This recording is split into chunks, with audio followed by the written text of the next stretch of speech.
Hello and welcome again to the Sydney Football Stadium for today's big Winfield Cup action between South Sydney and Western Suburbs. And despite the fact the teams are wide apart on the Winfield Cup competition table, we're expecting a very close match. South Sydney, in fact, has been decimated in the forwards. They've almost got a reserve-grade pack on the field. They're without Mario Fennick. He's off the field with an infected arm. Ian Roberts still sidelined with that leg injury that saw him leave the field early in the City Country game. Paul Judd, of course, suspended during the week for 6 weeks, and David Boyle also on the injured list. And George Piggins has made wholesale changes in the back line, positional changes, which I'll be intrigued to hear what Warren Boland has to say about them. Phil Blake coming from fullback to half, Coleman going from half to 5'8", and of course Bronco de Jura going back to fullback. Well, David, there's a lot of ifs over this South Sydney team today. Firstly, as you mentioned, in the forwards, they've lost considerable firepower. They've also lost pattern and understanding, which goes with all those changes, so they've got problems. They're certainly weakened in the forwards. Then in the backs, Craig Coleman at 5'8" is going to make it harder for him to organise the attack, which is his go, though they might start running the forwards on the edge of the ruck, so we'll wait and see about that. Phil Blake in at half-back. If he sees half a chance, say on the blind side, or to pop a little kick over the top, he'll call for the ball and get it directly, immediately. So he'll be able to display his individual brilliance with full rein. And as he told us earlier, he has played there earlier this season for South. You know, it's not as if it's a new position for me, because I probably played, you know, over 60 or 70 first grade games at halfback. So I'm really looking forward to the opportunity of playing halfback and making a few breaks in around the forwards there. On the other hand, all the talk does seem to be about South. What about Wests? Well, we saw them 2 weeks ago against St George. They played pretty well at Arana Park. They're strengthened by the inclusion of prop Scott Tronk. They've got a goal kicker this week in Mark Bevan. So the only question is, can they play as well away from Arana Park? We'll soon see. Certainly will shortly see, but South Sydney have even had to make another change in their forward pack this morning, and here's Peter Wilkins to tell us all about it. Yes, David, Mark Ellison is out with a stomach virus, and he'll be replaced by number 25, Steve Fennick, Mario's younger brother. And congratulations, I might add, are in order for David Morrow, who'll be calling his first football match as a father. Not, I understand, a future prop forward, but perhaps, if the way David negotiated the steps are any indication, a ballerina. Thank you very much, Peter Wilkins. There's the sky. Very overcast conditions here in Sydney today, which means that we won't have any shadows, where we hope, encroaching across the field. And here come the South Sydney Rabbitohs. South, in the last 5 years, have only lost one match against Western Suburbs. So if stats mean anything, they're good things. Here's the South Sydney lineup this afternoon. De Jura at fullback, Longbottom, Maven, Neville and O'Neill to 3/4. Coleman at 5'8", they're moving from half to 5'8". Phil Blake is the halfback. The forwards, Andrews at lock, Paul Roberts and Wayne Chisholm are the second rowers, and then Darren Maroon and Les Davidson at prop, with Steve Fennick, Mario's younger brother, coming into the side for his initial first grade game as hooker. George Piggins is the coach. Here's the Western Suburbs Magpies. Laurie Fryer coming out with the team there. He's the Western Suburbs coach. You'll also notice referee Greg McCallum coming out as well. The lineup for Western Suburbs: Rawlings at fullback, Mackay, Stafford, Liddon and Peacock the 3/4. Mark Bevan comes back into the side at 5'8". Trevor Cogger is the halfback. And the forward pack: Cameron Blair at lock forward, Chris Blair and Ian Howcroft are the second rowers. Scott Tronk, Alan Fowler and David Woods are the front row, with Alan Fowler the captain and Laurie Fryer the coach. And there's Les Davidson, the man who has quite a deal of pressure on him. Dropped from the New South Wales side earlier in the week, and that's Paul Roberts there alongside Les Davidson. And in the background, young Stephen Fennick, Mario's younger brother, making his first grade Winfield Cup debut. Greg McCallum blows the whistle and the game is underway. Western Suburbs defending that southern end of the ground, and Peacock's made a meal of that line dropout. Oh, what a horrible mistake to start the match. Yes, it's a terrible mistake. You should be able to collect the ball from the kick-off and run it back to at least the 22. Instead, Wests are faced with a goal line dropout, and they simply should have covered it up. Peacock made a meal of it. Well, South Sydney have a small army of supporters here this afternoon, really roaring some encouragement.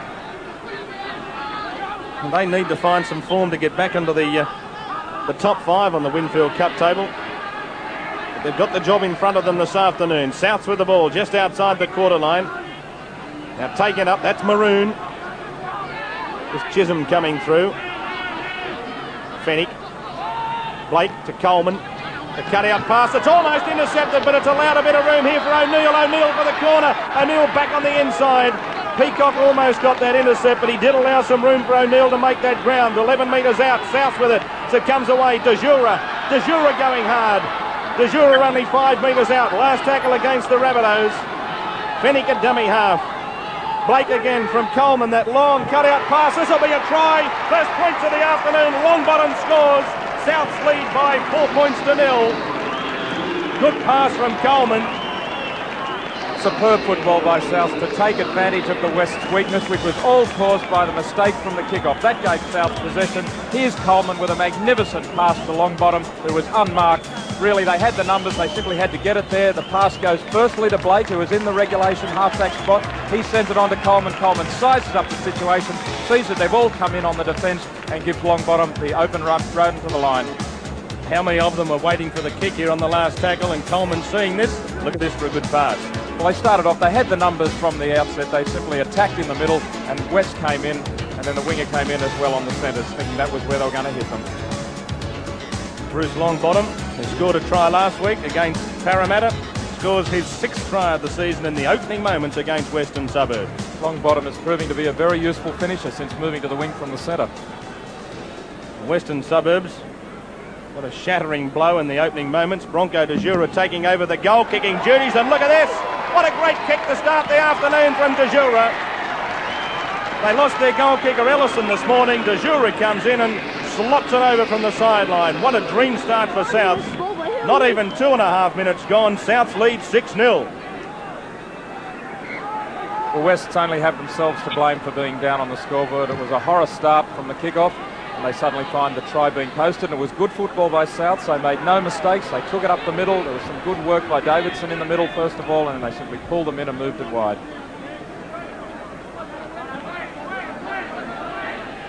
South Sydney with the ball just outside that quarter line, and here's Davidson taking it up. That might have been the confident start that South Sydney needed to get this big forward pack rolling. Sideline eye, Peter Wilkins. What are those conditions like down there on the field? Well, deteriorating rapidly, David. A big black cloud is looming over the ground, and I think we're going to get wet. I'm a little bit underprepared today, so I think I'm going to get wet as well. That's got to be a penalty. Has to be a penalty. He was a mile offside. That was Chisholm, who was the second rower, mind you, and for some unknown reason he was almost attached himself. I don't know where the lock forward disappeared to, but that had to be a penalty. The differential kick will be taken by West. Here's the scrum feed. Cogger puts it in clean heel to West, and well, he certainly swung out of the scrum and put his foot in the road. Chisholm. So Western Suburbs with a chance to hit back. They're only 12 metres out. Falla's the dummy half. That's Cogger. Taking ahead now, Howcroft. 18 metres out from that South Sydney line. Chris Blair takes it up. 13 metres out. South's lead 6 points to 0. Falla. Now taking it, that's Cameron Blair. He's lost the ball, it's gone loose. Cogger chasing after it, picks up the dregs. And the scrum will go down for the knock-on. Good defence from South Sydney. See good work here by Trevor Cogger to chase hard after the ball was lost. He made every effort to regain it and at least give West half a chance from the scrum. And you can set your defence from the scrum rather than simply handing over possession. They've got another penalty from the scrum. Well, there it is. That is the difference between chasing hard and not chasing hard. They've got a differential scrum penalty out of it, so they still get another 6 tackles. And they're going to take the tap from centre field. And why not from that position? They're only about 5 metres out here, Western Suburbs. Falla. The beautiful pass, Cameron Blair, he's in. Try. No penalty. Shepherd's been called, I think, by the referee McCullum. No, he's called it against a tackled player. Well, this will be interesting. It almost looked like a Shepherd the first time. Let's have a look. There's no risk that if he hasn't pulled them up for a Shepherd, he could have anyway. That's what it looked like anyway, Warren. They made a signal which indicated that someone had obstructed a tackler, but it certainly looked like a Shepherd. Well, I suppose it was obstruction, wasn't it? He ran inside and prevented the tackler from getting to Cameron Blair. South, so let off there. They take the ball back to the halfway line. It would have been a vital hit back for West to score immediately and even up the scoreboard. It was alongside the posts.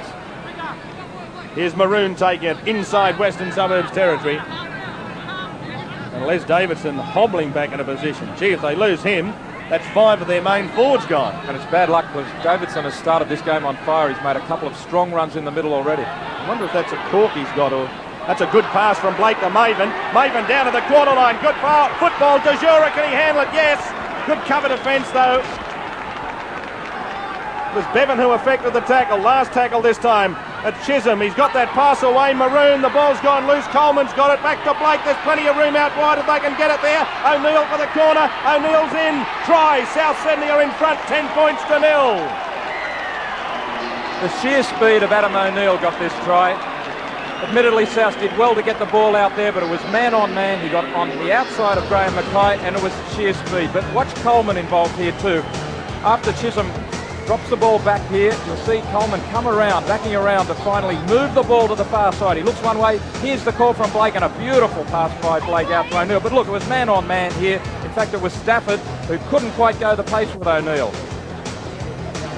From behind, we see Coleman always scheming. Gets the ball wide with the pass. Chisholm there.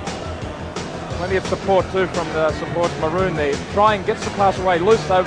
At one stage it broke down, but Blake and Coleman swooping onto the ball, and the radar-like head of Blake, knowing where the action was, gets it out to O'Neill. Just that acceleration of O'Neill's is unbelievable. Gets it down safely too. Didn't hit the corner post. But the secret is to keep it going. They had this defence at 6s and 7s, and the little men, Blake and Coleman, the combination of the half and 5/8, get the ball to where the gap was. And over in the corner, and South's right on top now. Adam O'Neill, his 7th try for the year. He only started playing rugby league 5 years ago, and what a sensational time he's having at South. De Jura trying to make it 12-0. That kick well wide of the posts. And so the score 10 points to 0 in favour of Souths. The Western Suburbs have now conceded 46 tries so far in this year's competition. Souths have only conceded 29, and West really need to hit back shortly.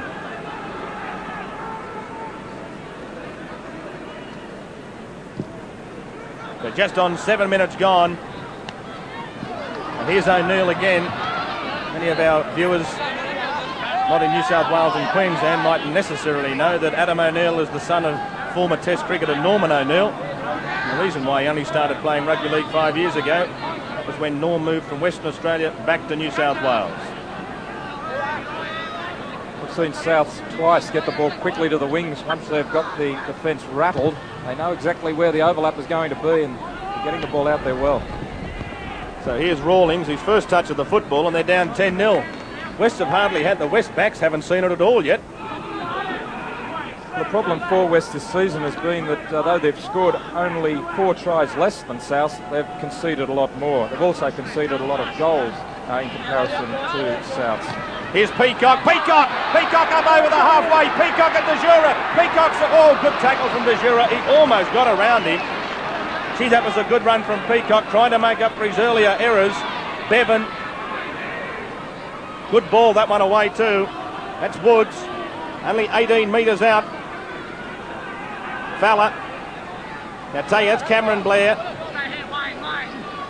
Hasn't been anywhere near as effective in the opening moments here as he was against St George. Last tackle against Western Suburbs. Cogger, the grubber kick. It comes off one West player. It's been lost there by Davidson. And going back, I think Souths have still got possession. No, coming up is Alan Fowler with it. 6 to go, says the referee. It's Bevan. Bevan inside, still looking for that little gap. So Western Suburbs right on the attack, 5 metres out. Fowler, take it up. Now that's Chris Blair, he's almost there. Andrews and Davidson affecting the tackle. He plays it ahead, I think he's lost it in the in-goal area, penalty. Incorrect playing of the ball, the referee will rule, picking the ball up in the ruck, as you can see by the signal. So twice Western Suburbs have got the ball over the line, twice they've been penalised. Well, Chris Blair ran strongly to get to this position, but then he plays the ball forward. There were markers in front of him, and the referees ruled that he did pick the ball up in the ruck. Touch and go, really. The ball was over the line. The referee ruled that he picked it up in the ruck. Light rain, I believe, starting to sprinkle out there. Peter Wilkins on the sideline. Looks as if he's ready to go to the snow by the looks of things. I'll Up here. just head out to the van and get the skis, David. Yes, it is sprinkling. The cloud has exploded, and I think the ball's becoming a little bit slippery, but so far no noticeable difference in the way the players are tossing it about. Now here's South Sydney back to the halfway line. Of course, if the rain really does come and the field gets wet, that 10-0 lead will be precious. Precious under any circumstances, but even more so in wet conditions. There's a little run there from Steve Fennick. By the end of this game, George Piggins, the South Sydney coach, might be quite happy that he's got a specialist hooker and dummy half in the position. Originally, he selected Wayne Chisholm as hooker. With the late withdrawal of Ellison, in comes Fennick, and he may be pretty happy about that by the end of the game, because so far Fennick seems to be handling first grade pretty well. This time last year, he was playing C grade in the Botany district of South Sydney. He started the season in President's Cup, but because of all the injuries, South Sydney have two of their hookers, Craig Weeks and also Mario Fennick, on the injured list. And of course last week they lost Paul Judd with the suspension, so they've got 3 hookers out at the moment, South, and that's the reason why young Stephen Fennick's in at first grade today. That looked to be a not 1-2 by West. They've got away with it as Cogger will play it. Got 6 more tackles. Earlier on this afternoon, South took the President's Cup 17-10 as West come up with a penalty, but what a great performance by Western Suburbs in reserve grade. 32 points to 12, and the telltale point of the match was a magnificent pass from former international Ian Schubert, which sent the Magpies away to that very good win in reserve grade. Now here, making some ground again here, the Magpies. That's the centre 3-quarter Jason Stafford, who scored that very good try against St George a couple of weeks ago. Rawlings, good ball away. Cameron Blair slips it away. Now that's Howcroft. Forward pass though. Again, we see West taking the quick tap rather than looking for touch and making ground. South not setting their defence quickly after the penalty was awarded against them. Those little errors creeping into West's game at the moment, which is not allowing them to put any pressure on South for any concentrated period of time, and now a penalty again going to South Sydney. Scrum not packing, facing the goal line, or 90-degree angle to the touchline.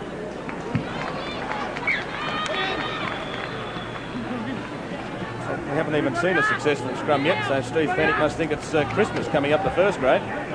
Every scrum that's been put down so far, Greg McCallum's been able to find a scrum penalty. Darren Marone making good ground for the Rabbitohs. That passes away. Here's a chance for South Sydney again.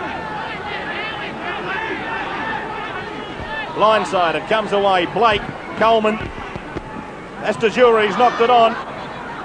Chris Blair's come up in possession for Western Suburbs. Pass mightn't have been on. De Jure just slightly overrunning that ball.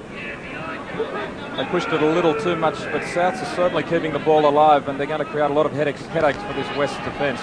Here's Mackay. Down on the quarter line. Fowler. There's Scott Tronk. Dropped from the Queensland lineup earlier in the week. Didn't really say it was dropped. Relieved of his engagement, so to speak. Both Scott Tronk and also Les Davidson have a point to prove to selectors today, though Tronk didn't seem to be overly disappointed by being left out of the side. There's much they could do about it. South Sydney with the ball just outside the quarter line. That's Longbottom. Scored the first try of the afternoon. Both of South's tries coming from their wingers. They lead by 10 points to 0, South Sydney. 15 minutes gone in the first half. Good run from Davidson, and he's lost the ball. West have got it. Here it is again, dragging defenders with him. But that wasn't really, I don't think, trying to slip the pass away. He just seemed to lose as he was trying to get a better purchase on it. He lost control of it. Woods with it. Alan Fowler. Here's Tronk. Ball's gone loose. Referee says play on. De Jure to get up and play it. Blake. This is Neville. Haven't seen much of Neville so far in the match. A neat stepper. On the quarter line.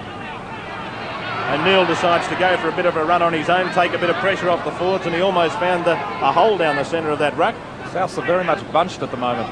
Here's Chisholm. 11 metres inside South Sydney's territory. Fennick, blindsided, comes away. Maroon. Western Suburbs defence holds. Last tackle against South Sydney. just inside South's territory.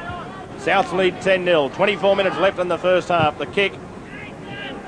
Rawlings is back there on his borderline. He's got it back about 34 metres out from his own line. Bevan, Cogger. This is Mackay. Tackle from Coleman there, right round the legs. Scott Tronk. Back on the inside, Cogger. Cogger's got them. Cogger's got support. That's Howcroft. Howcroft looking back on the inside. The ball's gone loose and coming up in possession with South Sydney, but it's going to be a penalty for the South Sydney player. It was Darryl Neville. He's been ruled to be in front of the previous South Sydney player who played at the ball. Well, Cogger got the pass away, and it was a good strong run here by Howcroft, but when he throws the pass back inside looking for Cogger once more, it's touched by a South Sydney hand there, and Neville is in an offside position as he pulls it in. Really didn't have much choice. He had to take the pass. Well, it could have touched Cogger, and if it had have touched Cogger's fingers, of course, he would have been onside. And For one thing, he didn't know whether or not whose hand it had touched, and secondly, he can't afford to let the ball bounce around in that position. Good run again from Howcroft. What good combination that saw Cogger initially make the break. Inside Scott Tronk slipping the pass. So here's Bevan. He's there for his goal kicking. And here's his first kick of the afternoon, and he's missed it. Well, they've really got some goal kicking horrors, Western Suburbs, haven't they? Well, that's why Mark Bevan's in the team as a goal kicker. They've moved Jason Liddon out into the centres. He played pretty well at 5'8" against St George. They really do have problems with goal kicking. In fact, we saw Rawlings take over the kicking against St George late in the game, and he looked reasonable, so Bevan will want to put a few over because that's his job. Now here's Rawlings. He's gone straight through Rawlings. Rawlings coming down to the quarter line. Good run from Rawlings.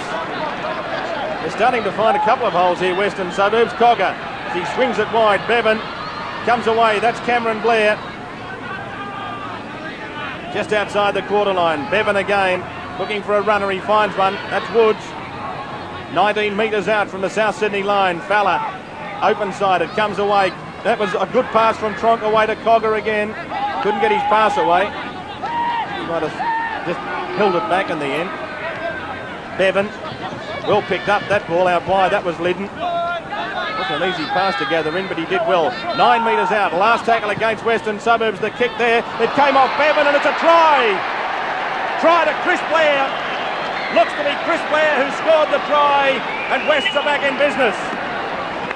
Well, Wests in the last couple of minutes have started to control the ball. They were dropping it earlier in the half, but now they're holding and they're enabling pressure to be applied, and they're starting to look a lot better. The kick goes across. They're always a lottery. It couldn't be pulled in, and they fall on it for the try.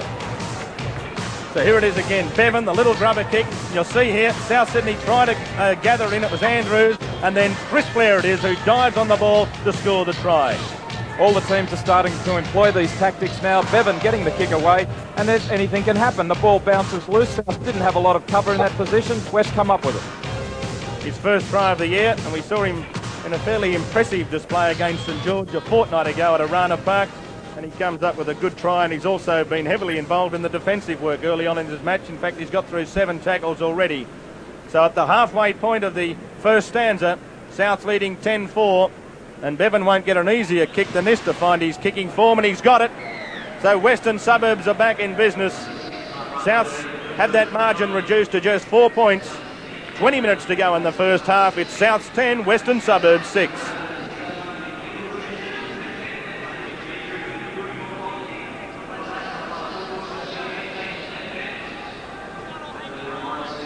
There's not much you can do when the little kick is put through because the defence is committed. It has to match up. You can see the rain coming down quite heavily at the moment. There's not much the defence can do. You have to spread in case the ball goes left or right, wide. And so they're a little thin in the middle. Not enough cover, as I said, coming across. But at the same time, West had the chaser there, and that's the secret. You've got to have a chaser coming through on that kick, and it can bounce anywhere. Yes, you couldn't blame Michael Andrews, could you? I mean, he made a valiant attempt to get to that ball. As I said, West had good lead up to that try. It wasn't a fluke that they managed to be in that position. They're starting to look a lot better in the last 5 or 10 minutes, holding the ball. And people like Dave Woods taking the ball up there, and Scott Tronk are getting heavily involved in the middle. They've got Trevor Cogger backing them up. Are you giving instructions to West? What a good kick that was from Cogger. I'm just telling you what's going on. 11 metres out from the South Sydney quarter line. Well, he's almost called the shots there in that group of 6 tackles, Warren Boland, and that was a good kick again from Cogger. A real unsung Western Suburbs hero over the years. Hasn't tasted too many victories, but my word, he's been a great battler for them. And that was the first scrum that was actually won in the match. South Sydney with the ball, back to the halfway line. Neville to play it. Stephen Fennick just inside West Territory. That's Andrews, a dummy half. Former Nambucca heads boy. Good pass, that one from Coleman. It went away to Davidson. He's knocked it on. Then Tronk's knocked it on. The scrum will go down for the knock on both ways. We'll see a good tackle by Chris Blair on Davidson here, knocking the ball loose. Davidson didn't really have time to get hold of it, but then Tronk failed to take advantage by falling on it. So we're going to see Western Suburbs come up with their first scrum win of the afternoon. They've got it. Here's Peacock. He's offloaded that pass well to Peacock. Good football, Western Suburbs. Only 30 metres out. Rawlings plays it. Away it comes. Cameron Blair. West bringing Peacock in from the far wing around the scrum base. Falla. Scott Tronk. The short ball away to Chris Blair, the try scorer, just outside the quarter line. Falla. Cogger. Now here's Liddon. At 5'8" a few weeks ago. There's Roberts and Davidson affecting the tackle. Blindside, Falla. Away it comes, Howcroft. Good defence again, that time from Roberts low and Chisholm over the top. Last tackle against West. As the bomb comes up from Bevan, it's coming down in the in-goal area. Getting underneath it there was De Jura. Western Suburbs seem to knock that ball one way, and South Sydney have come up in possession, and that could have gone anywhere. In the end, Maven got it. But my word, how close that could have been to another Western Suburbs try. The Magpies had the chance once the ball came loose. It was a pretty useful bomb coming down right in front of the post. Plenty of players coming through. We'll see the replay now. It comes down and there were chasers coming through to put pressure on De Jura. He spills it forward, and there Woods, if only he could have held onto it, could have turned around and put it down for a 4-pointer. The big thing about it, if Woods hadn't touched it, it probably would have been a knock on. South Sydney with the ball. Only 4 points the difference. Rawlings has touched that. It's gone back. They're all on, all the South players have got down there. Now Mackay, the only other Western Suburbs player back there. And oh, what a good hit that was over the top from Maroon. And Mackay, understandably, got up a little bit slowly. Very gingerly to his feet. This will be a penalty against South Sydney inside the 5 metres. We've almost seen 10 minutes each way so far in this game. Initially, Wests were making mistakes. Souths were looking good in attack. Now it's Wests in possession through South Sydney mistakes. Bevan to kick for touch. There's the penalties. West 5, South 3. These two clubs, two of the inaugural clubs in the rugby league competition way back in 1908. They've played each other 164 times. Souths have won 98, West 62, and they've drawn 4. This is good football from the Magpies, keeping it alive, but I couldn't find anyone going forward. Cogger, Tronk, Blair again. That's Cameron Blair. 30 metres out from the South Sydney line. Falla. Woods down the centre of the ruck. 4th tackle against Western Suburbs. Falla again, blindside. Cogger, quick hands away. It comes to Tronk. Tronk's got that away. Chris Blair, good run from Chris Blair, but the referee, I think, is going to rule the pass forward. Fair enough. Well, the pass from Scott Tronk did go forward, but he, as I said a moment ago, is getting heavily involved, and he is worrying this South Sydney defence at all times. Here he steps off the left, goes back inside, looking to pick up the runner, but eventually the pass that follows is forward. Only just, but the runner arriving just a little bit late. Well, injuries aside, there's been a lot of talk about the South's enthusiasm, and as we see Coleman breaking from the scrum, that's a key issue for them now. This part of the match, they look to be just struggling a little bit. Neville floats it over the top. Here's O'Neill. Peacock back there. O'Neill's almost got it. He's dropped the ball. It's gone loose and the scrum will go down. A couple of the South players saying he knocked that back. We'll see if he does knock it back, because South have certainly been making mistakes and putting him under a lot of pressure. Well, he lost the ball fair and square. No doubt about the mistake by O'Neill. Did it seem to come off the knee of the Western Suburbs player, but I suppose the only decision was the one that we see, the scrum. Peacock, long striding fellow, just inside South Sydney's territory. Bevan. Here's Stafford. And Mackay almost got in each other's road in the end there. Bevan again, back in amongst those South Sydney forwards. Midway, half and quarter line, South Sydney's end of the field. Fowler, Scott Tronk. They've worked out that move between Tronk and Cogger pretty quickly. And West have got 4 runners standing in the middle of the field looking for it to keep coming. And there's the little grubber from Bevan, but this time they're awake to it. South Sydney, long bottom, well positioned, just outside his quarter line. Plays that ball. Paul Roberts going for a gallop. He literally does gallop too. A lot of speed for a big man.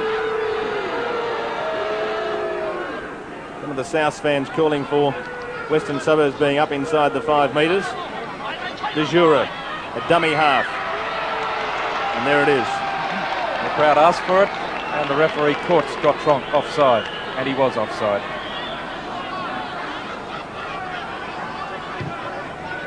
Graham Lyons warming up on the sideline.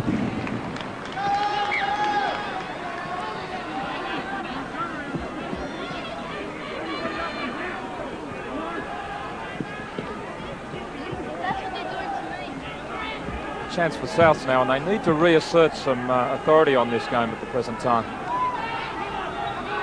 So here's South Sydney with a chance. They're 19 metres out as Davidson takes it ahead. Davidson only 11 metres out from that line. Fennick, I should say Chisholm. The chip and chase from Blake. Blake will get there, or does he? Bevan or Blake? The referee says Blake got there first try.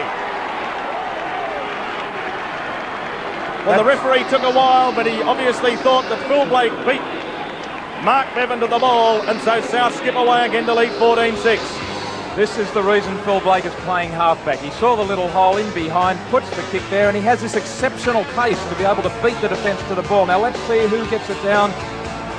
Phil Blake's hand was the last one on it. Touch and go as to whether it was grounded fairly. He certainly missed it the first time. Nothing conclusive from that angle. Blake appealing for the try. Let's look at the head-on shot once more. Now, Blake certainly wins the race to the ball, but did he force it as Bevan's hands come in as well? Not at that point.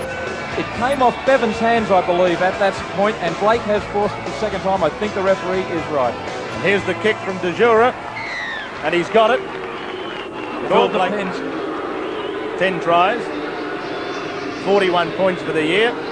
That extra point being a field goal, with De Jura having added the extras, and now South leads 16 points to 6. It was a fair try unless Phil Blake knocked it on. Whether he touched it at the first attempt, difficult to tell.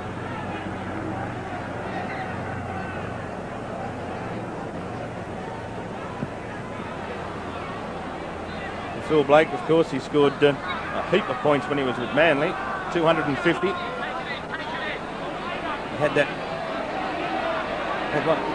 had one astonishing season when he's lost that ball, Maven. Cogger's got it. Play on, says the referee, which is the correct ruling. Fowler's pass out wide. They're keeping it alive. Well, they tried to, Western Suburbs. Can they hit straight back? 16-6 the score.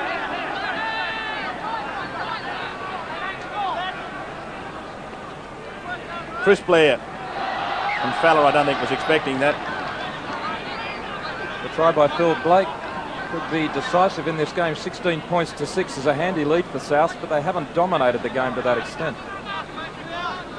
Scrum screwing. Oh, gee, Blake almost lost that. You could see that he didn't have a clue where the ball was. South come up in possession. 12 metres inside their own half. Andrews. And it'll be Steve Maven, the player, coming off for Lions, David. So Graham Lyons going on, Steve Maven coming off. Davidson.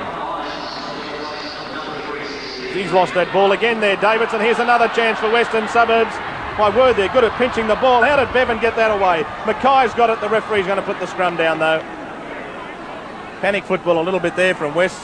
They had the ball. Perhaps they should have consolidated. Well, there's Les Davidson losing the ball, and the mistakes are creeping into his game at the present time. He's still running hard, but he's losing it at the end of the good runs. Now West, with 6 more tackles, losing the ball here. They would have had plenty of time to go on with it for another 5, because the South Sydney defence certainly was at 6s and 7s. And now another mistake from South Sydney while we were just having a look at that replay again. They've won the scrum and knocked it on, and now Western Suburbs get the feed into the scrum. Blair breaking off the base of the scrum, and now he's lost it. And now another knock on. Or maybe that ball's just a little bit greasy with that rain. We can perhaps forgive them the occasional knock on when the ball does start to get initially wet, but it's very greasy. Well, if that is the case, they're going to have to tighten up. And now there's another drop ball, but luckily for Souths it went back. It's worse than a bar of soap, the ball at the moment. Long bottom. 8 minutes left in the first half. Souths lead West 16 points to 6. Fennick down to the halfway line. Andrews, it is a dummy half. Chisholm.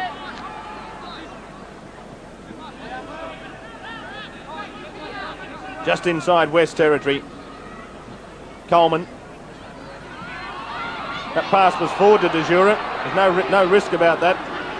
Just inside Western Suburbs territory. Last tackle against South as it comes to Paul Roberts. And Roberts, he can't get the pass away. It's been towed through by Darren Maroon, I should say, is the way that the name is pronounced. The Western Suburbs come up with it. Well, some scrappy football in the last few minutes. Well, admittedly, Paul Roberts knew it was the last tackle, and after he made a good dash away from the dummy half, he realised that it was going to be a handover, so he had to throw a pass of some kind. And yes, in the end, West coming up with possession.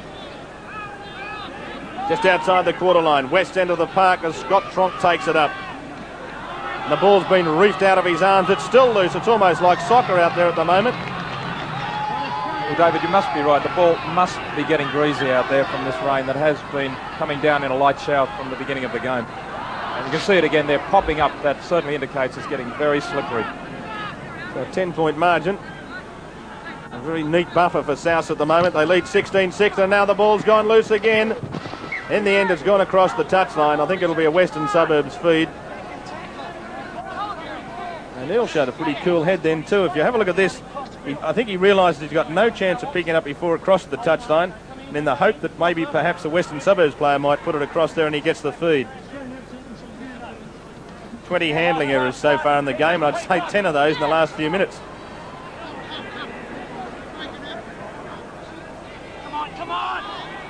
If the ball does get slippery, we may see the kicking game start to come into play. As yet, both teams have been throwing the ball around. There hasn't been a lot of kicking for field position, gaining distance right down the field, but if the ball's going to get slippery, well, that's the game you have to revert to. So here's Woods to play it, midway half and quarter line, west end of the park. Western Suburbs trying the set piece, and it comes away. Here's a chance for Western Suburbs, but the referee's ruling the pass from Cameron Blair to Rawlings forward. Well, that must be the 5th forward pass we've seen in the game so far, and it's not just the fault of the passers. The runners have to time their run. They have to hit it at the right moment. And again, we see the runner just overrunning his support. He knows what's on. He goes, Blake. Blake with a chance. Blake, he's got to toe it ahead again, I think. He toes it ahead. It's into the end goal area. Blake, try. Did he get it down? I don't think he got it down. A good decision from Greg McCallum. He didn't seem to get it down. Well, have a look at it again. But let's have a look at this. Blake again, seeing that there was nobody at home. And he gets to it the second time, and he more or less kicks it with his knee and not with his foot. So he lost a lot of control. Here it goes. Now it spears across towards the touchline and the end goal. Now, does he get it down? Well, from that angle, it looks as if he has. My word, though. It looked like a fair try. Certainly downward pressure was there. If we'd seen the replay go on, the ball probably then bounced up. The downward pressure appeared to be on the ball.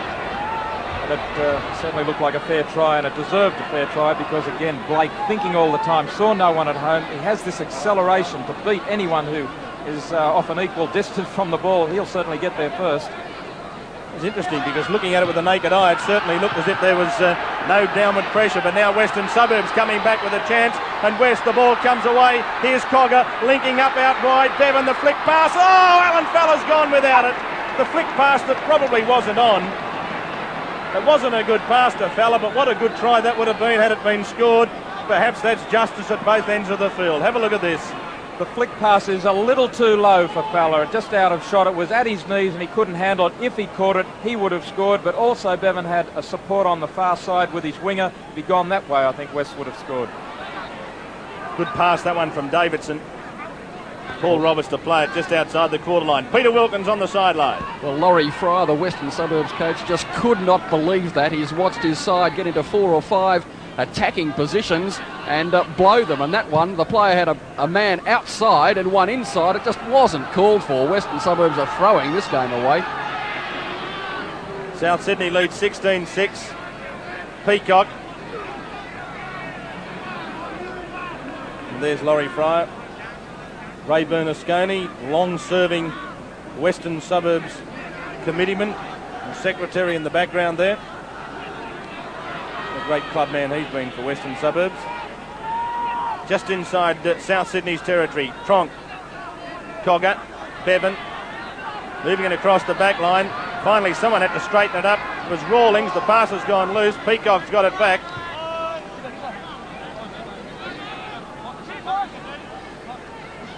Here's Stafford. He tries a little chip and chase. He's regathered that, Stafford. He's got the pass back on the inside. Peacock, he was losing his balance as he was caught from behind. That was a good tackle from O'Neill.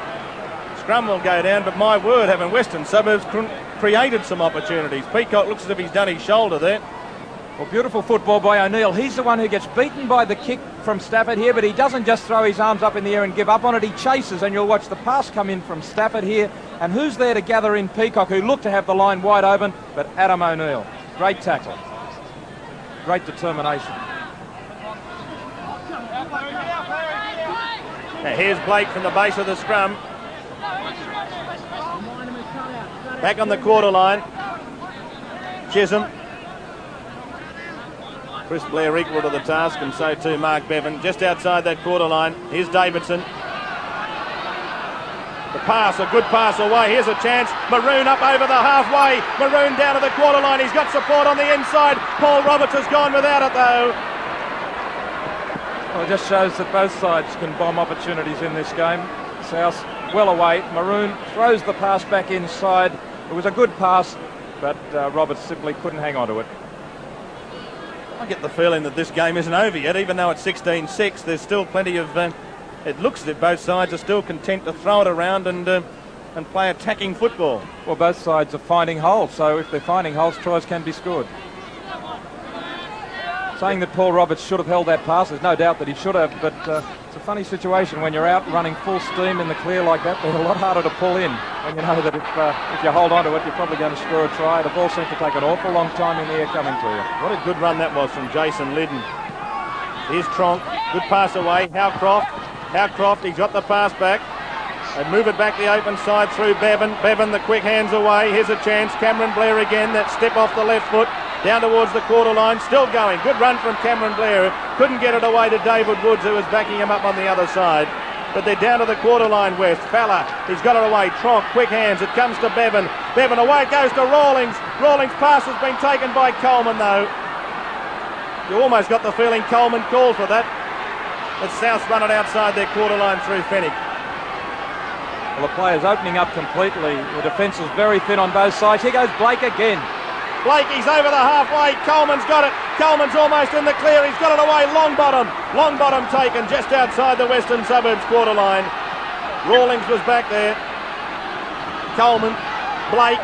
The long floated pass out wide. This should be a try. Paul Roberts, he's held onto it this time and scored. 20 points to 6 right on half-time. What a timely try that was from South Sydney. Well, at the end of this, it was virtually 5 men against 6 men. It was like touch football on a full-size field because the players had been run ragged as play went from one end of the field to the other. Finally, Roberts makes no mistake to finish it off. But right back, we saw Phil Blake creating plenty of action, and then the long pass going out to Roberts, who just got outside the defence. They simply didn't have enough numbers in the end. Well, Bronco de Jura, who normally gets the goal-kicking duties over and done with pretty quickly. Chance here to kick his third of the afternoon. It was all started, that try, by Phil Blake finding a hole through the middle of the forwards. But as I say, the gaps were so wide, a man of his pace could pick it with ease because players were just strung out. So Bronco de Jura, there's his kick. It looks good. It's there. Straight over the black dot, straight down the gun barrel of the camera lens. And at half-time, South Sydney are leading Western Suburbs by 22 points to 6, 4 tries to 1. Spectacular action during the first half, and of course there'll be more action coming up in the second half, but it's time for our weekly look at rugby league. It's time for the League Report.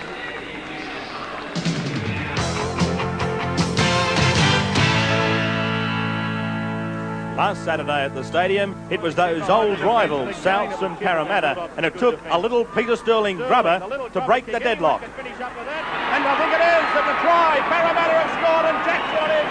Who's got the 4 points? Early points to the Eels, leading 6-0, but then it was the Blake and Longbottom show, despite the suspicious forward pass that brought the Rabbitohs back. Kick infield. Longbottom might win the race with the ball. He will. A good try. Oh, what a try! The kick from Sterling. It was a game of tit for tat throughout the afternoon. Shortly into the second stanza, and Growth went over for the Eels. In the end, Growth's got it. He should score. He does. Try to Parramatta. Last tackle. But then Souths came storming back, and look at this great pass from Coleman and magnificent work from Phil Blake. The first is play to Blake. Blake with a bit of chance. Blake with speed. That comes away. Maven, and Maven's in. Right on the touchline. And Ellison to try and make it 14 all from the touchline. It looks good. It looks good. What a kick! Oh, super goal kicking from Mark Ellison. Converted 5 minutes to go and nothing in the match until this great pass from Paul Taylor put Delroy over in the corner and sealed the 2 Winfield Cup points for Parramatta. The long pass comes out. Delroy! Delroy's in! Great football from Taylor. Oh yeah, he was down as a 6th play, and I could have put it through as far as the kick was concerned, but he just was standing out there by himself, so I thought I'd give him the ball, and it'd come off. Sometimes they don't. Adam O'Neill almost plucked it out of the air, and it could have easily been a try at the other end of the field. Well, I thought it was a risk that we shouldn't have taken. You know, once you float those balls up there like that, and you know, there's players in the competition like Maven that they can pluck them down, run 100 yards. So I thought it was probably a wrong decision. But you didn't castigate him after the game. I'll get him on Tuesday night. Sterling's kick for touch. The on-field result of this transgression saw Parramatta receive a penalty, but more was to happen in the judiciary on Monday night. Paul Judd was cited, Paul Judd appeared, and Paul Judd is out for 6 weeks. At Lang Park, the rescue demonstration couldn't have been more appropriate for Wally Lewis and company. The Raiders put the spear through the Broncos, the first wound coming from Canberra's Queensland connection of Jackson and Belcher. And he's going to score under the post or next to the post. A suspicious pass found Brisbane trailing by only 2 points, 8 points to 6. But the levelling up of fortunes in that department saw Canberra scoot away again. Daly's gone straight through. They won't catch him. Smoking Joe coming at him, but Daly's got too much pace. Daly. Backo. Second half, Big Sam led the charge and the Raiders were unstoppable. And Belcher is going to plant that ball down underneath the post. Madison. There were 6 tries in all from Canberra. This battle a no contest between the lightning Ferguson and the pedestrian Scott. Touchline. Scott on Ferguson. He won't get him. Oh, yes. Just too much pace. East and Manly at the stadium on Sunday, and 2 solo tries highlighted the first half scoring. Hasler all the way from the scrum base, and Smith from inside his own half. He's over halfway. Big run by Smith. He's heading for the corner. Will they get to him? Hasler misses him. He scores. A Manly mistake saw the Roosters in front at the break. Picks it up. Chatter's heading for the corner. He's got support inside, but he'll score. But 2 scintillating tries in the space of 5 minutes after the break found the Premiers in front 18-14. Sends it back, and here's a try. It's going to be scored by Austin under the posts. In one of their finer performances of the season, though, East made it home. He wasn't held, he scores. Gary Worth scores the try. East got the 2 Winfield Cup competition points, but they'll be without centre David French after this head-high tackle put Dale Shearer in hospital with a double fracture of the jaw. French received a 12-week suspension as a result. While at Caltex Field, Balmain had plenty to say about this no-try ruling on the bell. The referee walks off in the foreground. Balmain score in the background. If that wasn't bad enough for the Tigers, Wednesday night was worse. Early on, and an error from Balmain, New South Wales and Australian fullback saw St George score the first try of the Panasonic Cup final. It goes to Robinson. Robinson's in the corner to score. The first half was completely dominated by St George. This Brian Johnston break saw Ricky Walford over for try number 2. And then the third try of the first half to the Dragons, and it was all over, bar the cheering. Away goes Gordon, under the dot, right under the post. They tried to force the pass, but look at this. For St George, it was sweet success, their first ever victory in the Panasonic Cup, and for their warhorse, a fitting reward for Craig Young. The courage we've got at St George at the moment, a lot of good young players coming through. It's just well for the future. I'm going to say it's one of the proudest moments of my rugby league career. What a great player he's been for Saints and for Australia and for New South Wales. It was reported the following day, though, we won't see him in 1989. Saints, though, have other ideas. And back to the Sydney Football Stadium, where at half-time South Sydney are leading by 22 points to 6. And one man who'd probably wish to be on the field but must be pretty proud that his brother's doing a sterling job out there is Mario Fennick, and he's on the sidelines and he's with Peter Wilkins. Well, it's a Souths pack decimated by injury and suspension, as we mentioned earlier on, but there's good news on the Mario Fennick front. You'll be back next week. Yes, I'm getting over the infection that I suffered last week, and I saw the specialist last Friday, and I have to go and see him again next Friday, and he feels that everything should be okay and I'll be able to resume. Well, it really has come at a diabolical time for you, hasn't it, this wound? Well, it came from nothing. I just had a slight cut on my elbow, didn't even know it was there, and became infected, and I got blood poisoning out of it. It's very simple to happen. Well, this match today, you were in the dressing room just then. What's the message from George Piggins? Well, George felt that we were getting a little bit loose around the ruck area, and he felt that we had to tighten that aspect up of the game. He felt that we had to control the ball a bit more too. We're in a pretty commanding position now where we've scored a few tries, and he felt we were pressuring ourselves by pushing the pass a little bit too far.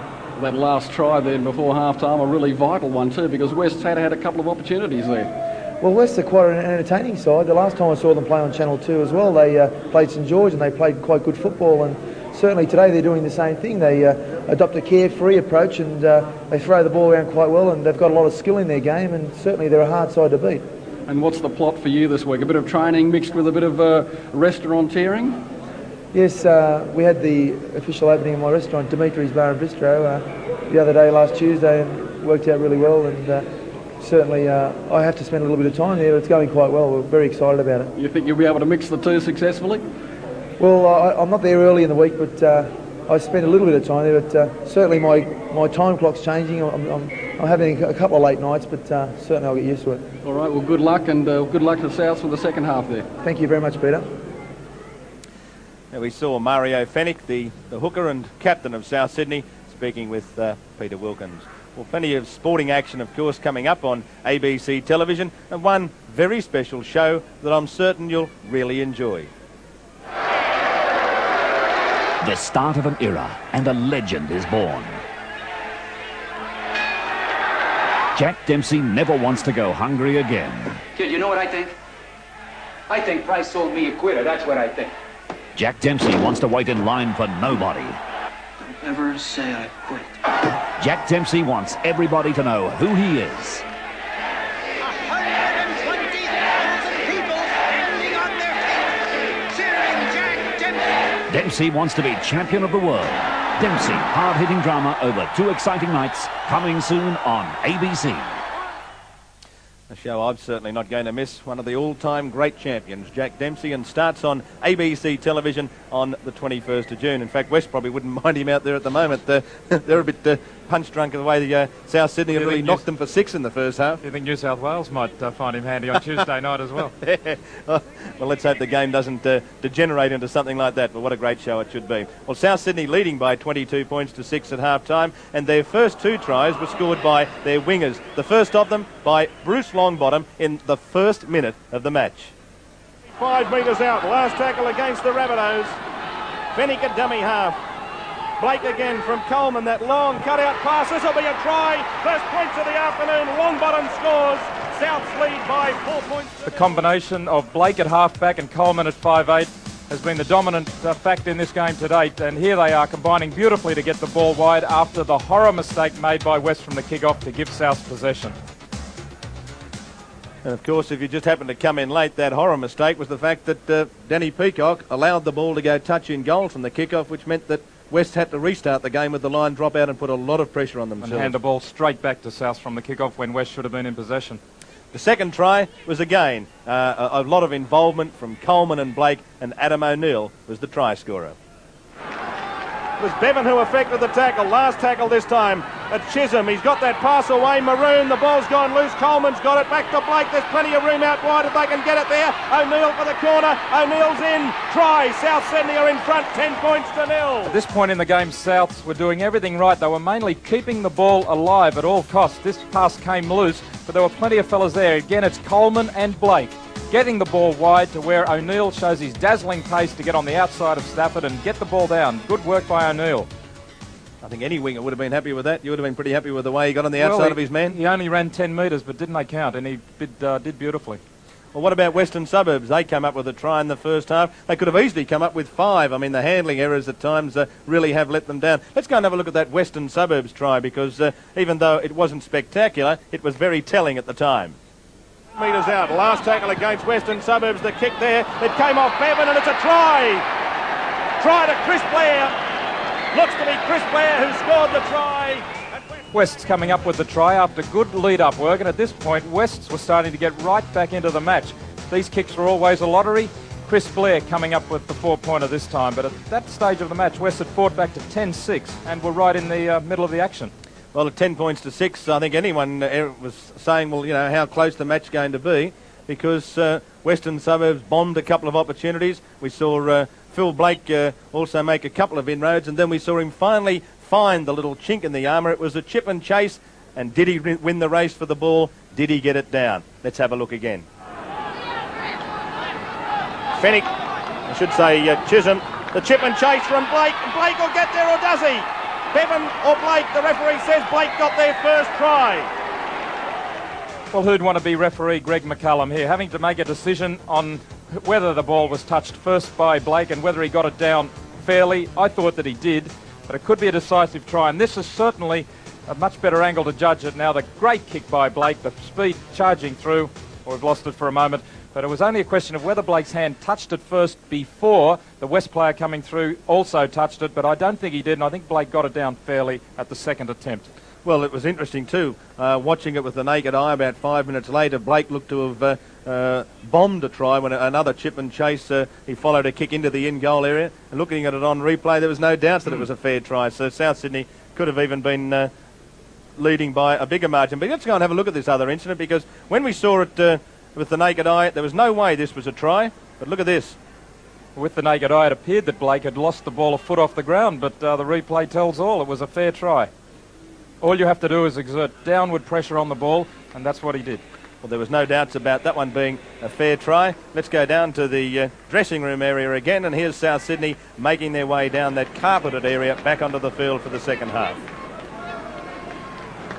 The story of the first half has really been that both sides have been opening up when, through mistakes, they've started to hand the ball over and the defence has started to get rattled. It's been a fairly fast game. There's been 26 handling errors in the first half.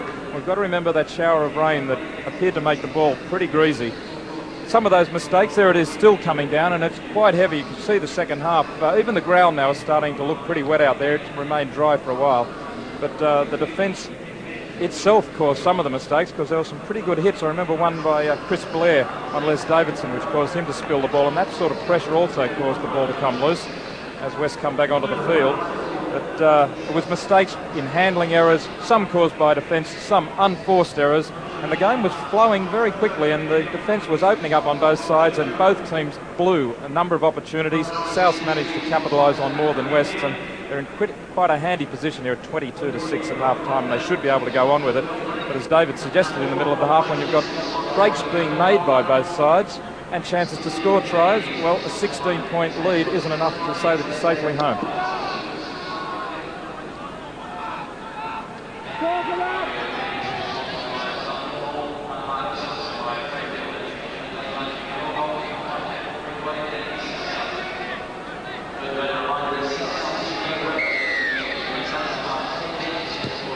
Second half is underway. South Sydney leading by 22 points to 6 at half-time. Paul Roberts, who scored that try right on the stroke of half-time, rings it out just outside his quarter line. Well, Les Davidson in the first half got through 5 tackles and made a few errors. What do you think of his performance in the first 40 minutes? In the first 10 minutes, I thought he played very strongly. Les Davidson, I'm sure, was determined to have a big one and prove the New South Wales selectors wrong. But from that point on, he continued to run hard, but started making mistakes, as you say, with his hands. He simply was trying a little bit too hard to get them free, to get the pass away. And only 5 tackles was it in the first half. That's not a dominant effort from a prop forward by any means. In the wet weather gear and with his ear to what happened in the dressing rooms at half-time, Peter Wilkins. Yes, David, well, we heard from the South Sydney side of things from Mario Fennick, but from the Western Suburbs point of view, they're not panicking. Laurie Fryer wasn't a raging bull, but he accepts that they were making the breaks but not capitalising on them. Watch that final pass was the key from Laurie Fryer, and just keep going as a unit, as they have been, and the breaks have been coming, and they still will come, he says. There's Fallon looking for support. He finally got that pass away. He was looking for Rawlings from the time he picked that ball up. That was well trapped soccer style by Adam O'Neill. And look at this for a good run. Good run again by O'Neill, but West's making a mess of it on the last tackle. Fowler was looking for Rawlings, and he was certainly wanted to pick him up for the kick. But Cameron Blair, number 8, was standing in the road of the pass. And that's not a good pass. Trying to just force that extra pass, and there's O'Neill. He doesn't look too happy there. Looks as if he's might have copped the knee and the thigh muscle. And here's this pass again. Paul Roberts trying to send Longbottom away. The idea was right, the execution wasn't quite so good. That ball, not easy to handle at the moment. It is wet out there, and in fact the lights are actually on here at the stadium. George Piggins wouldn't be happy with the pass by South a moment ago, giving away possession, because his instructions at half-time, as Peter and Mario told us, were they've got a winning lead, just to control the play and hang on to it. And in these conditions, you can't afford to be too adventurous. Here's Cameron Blair making a good break. Tackled by Maroon, 30 metres out. Chris Blair goes on his own. Just outside that quarter line, South Sydney's end of the field. Fowler comes from Cogger, away to Bevan. Bevan's pass held up for Howcroft. He's got it back.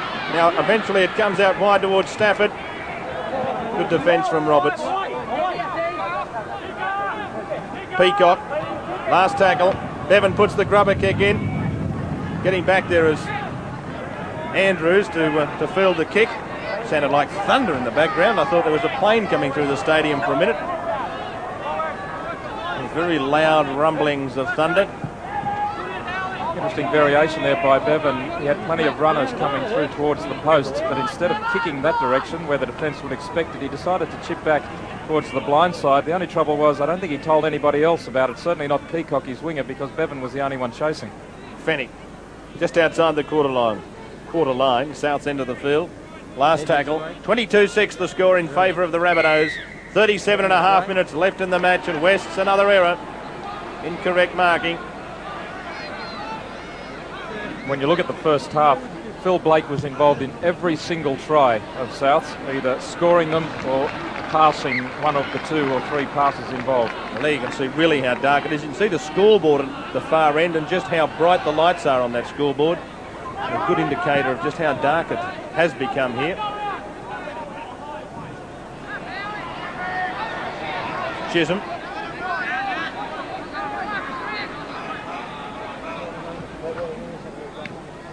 Paul Roberts, just outside that quarter line. Good tackle.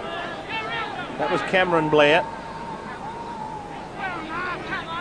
Maroon. What a one-out football at the moment, as it's quickly called the blindside by Blake. He tries the chip and chase again. Peacock, though, got there first. And Peacock back over the quarter line. Good run from Peacock. He tripped over in the end. Otherwise, he could have gone on a real long run downfield. I think Les Davidson actually just ankle tapped him and caused him to lose his footing.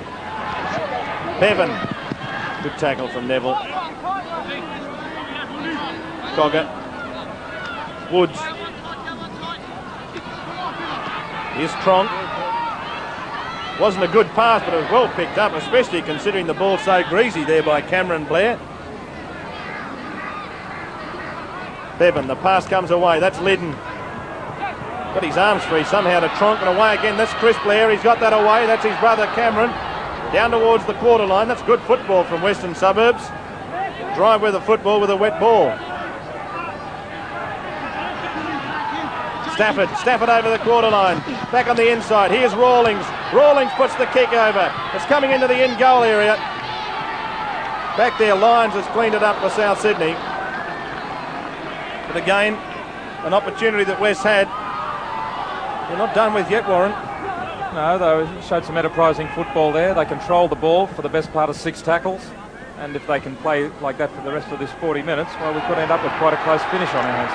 Here's Adam O'Neill putting the kick through. Was he knocked down after he put the kick in? The referee says yes, penalty goes to Souths. And there's no doubt that he was knocked over. O'Neill, very dangerous, and the West defence knew it. He puts the kick in, and going right underneath him was it Rawlings? Looked to be Doug Rawlings. And that player has received a stint in the sin bin, David. 5 minutes in the sin bin for Rawlings. Well, definitely a professional foul. Unusual to see it like that, though. I've seen a lot of them in soccer like that. And there's O'Neill, who's lost the ball. It wasn't his fault. It wasn't a good pass from Davidson. But O'Neill almost turned that into something.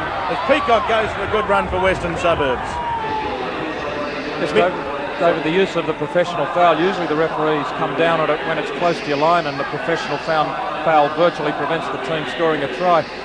If the referee decides to start giving professional fouls every time a penalty is given away, well, they're going to certainly open things up. There'll be players in the sin bin all day long.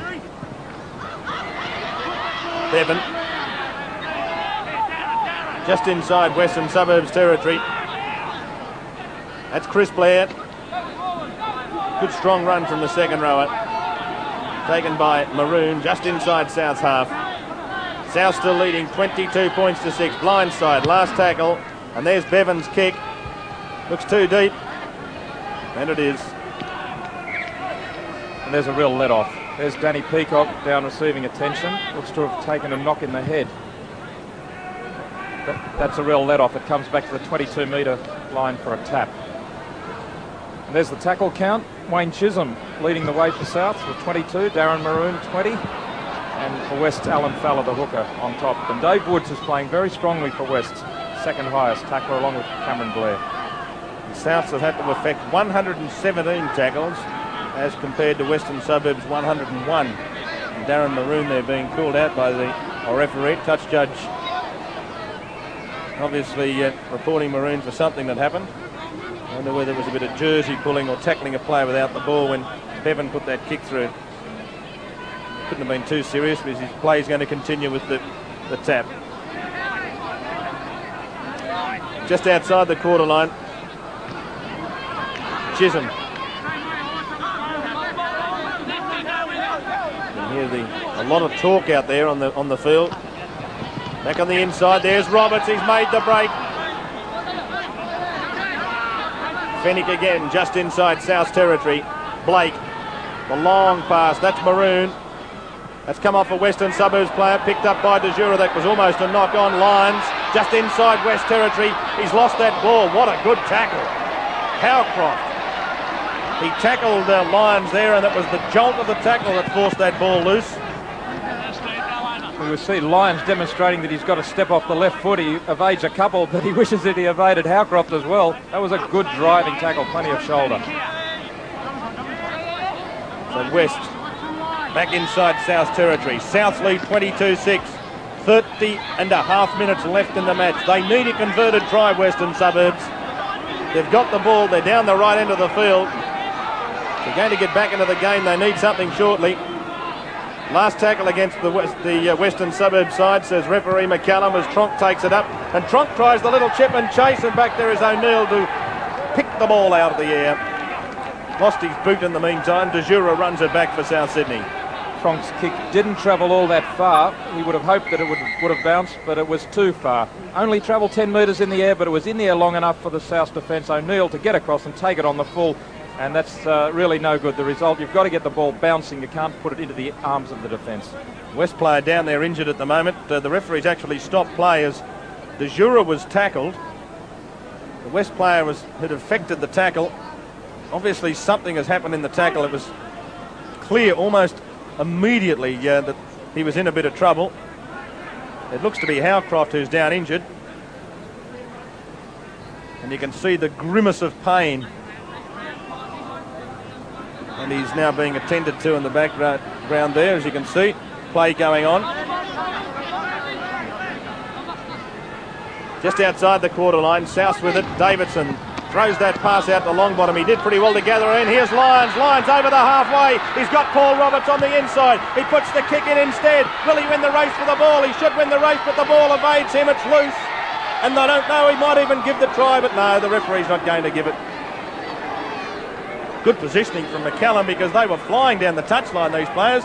And look where Greg McCallum was to rule on this. Well, Lyons has plenty of pace because that's Trevor Cogger alongside him, and Lyons wins the race, but the bounce of the ball made it too difficult for him to get across to it. And in the end, the ball coming loose, does it or not? Difficult to tell, but the referee was right on the spot, said it was knocked on. Western Suburbs take it back. Here's Cameron Blair. We've got a lot of talk for in-goal touch judges and so on, Warren. See, sometimes they'd be a great help to referee, and sometimes I dare say they'd be a bit of a hindrance. Well, people first started talking about them in the era of the bomb, which is still around, but now there's so much pressure in the in-goal area from attacking sides with shallow kicks across the face of the goal, little chips in there. Much as I hate to see another official involved in the game, I think there is a good justification for it to be considered by the officials. Good strong run that was from Jason Stafford, but in the end ran out of room. There's the error count. West's making more mistakes with missed tackles, dropped balls and bad passes. Just enough to hand over possession for South to dominate. South have got that ball. Here's De Jura running across field, made it easy to affect the tackle, but he's managed to slip that pass to Lyons. South Sydney's territory. De Jura just inside West's half. Davidson.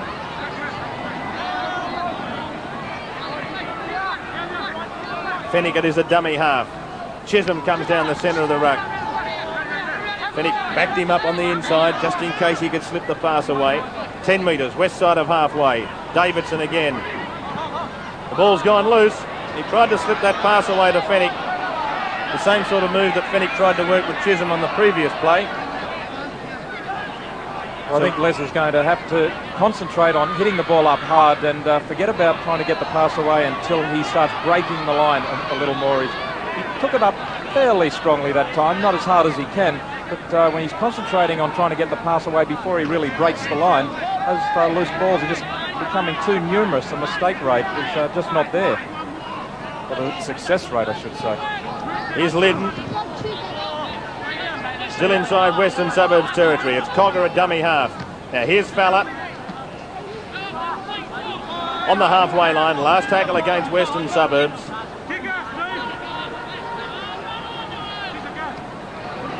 Rawlings the kick.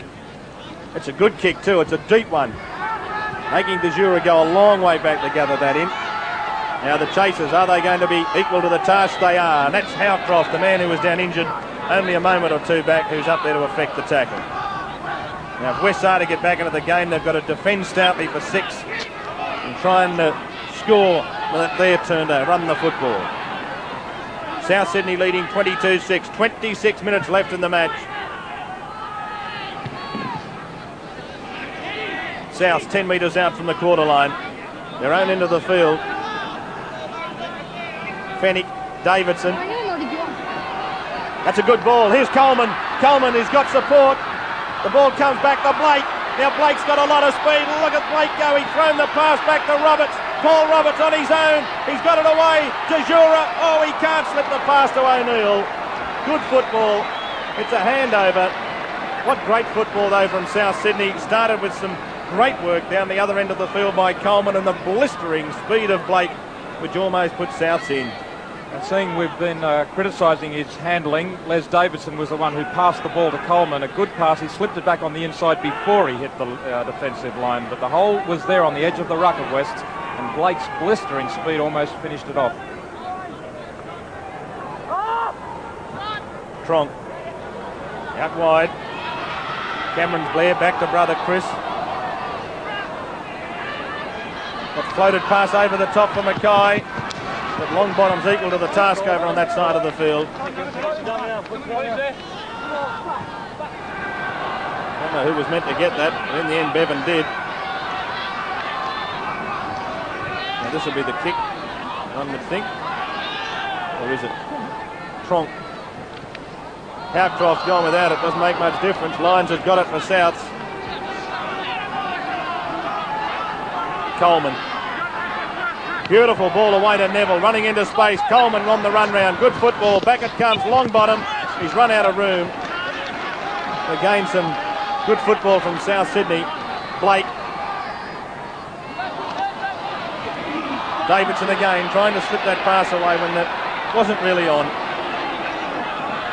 You said he's trying a little bit too hard, Warren. Well, we know what talent Les Davidson has, but when it's just not happening for you, when you're failing to get the ball to the man that you're aiming to, as he did there, what you've got to do, if you're a front rower, is just go back to the basics, start charging the line, hitting it up hard. He's now given away 3 bad passes. The success rate, as I said, is just not there. He's not finding the runners, so he's got to go back to just taking the ball up until he has that confidence that he's breaking the line and can get the arms free. He is not getting the arms free. He's making it very difficult for himself to pass. West player down injured at the moment as the referee calls timeout. Scrum will go down there eventually. And Souths are using this opportunity to make a replacement. John Bilberger on, and I think we're going to find out who's the replacement. And that's the South Sydney Darren Maroon coming off. Top tackler so far this afternoon for South Sydney, Darren Maroon, getting a generous round of applause, and why shouldn't he? You see David Rowland from ABC Radio Sport there in the foreground doing a piece on his sideline eye activities, and he's done a job pretty well this afternoon, Darren Maroon. He has, because not only has he tackled strongly, but in attack he's kept bobbing up in support play as well as taking it up pretty strongly. Scott Tronk, the Magpie, who was wounded, gets up. In fact, all the prop forwards in this game have played pretty strongly. Scrums, 8-6-2 Souths. Souths working the blind side. Paul Roberts or Andrews, in fact, who's got the ball in the end. It might be Andrews. It is. The ball pass looked a long way forward to Bilberger, but they've got away with it. 30 metres out from the quarter line. Davidson. The one-handed pass back to Fennick. Just outside the quarter line. Bilberger, former Western Suburbs player. And Balmain.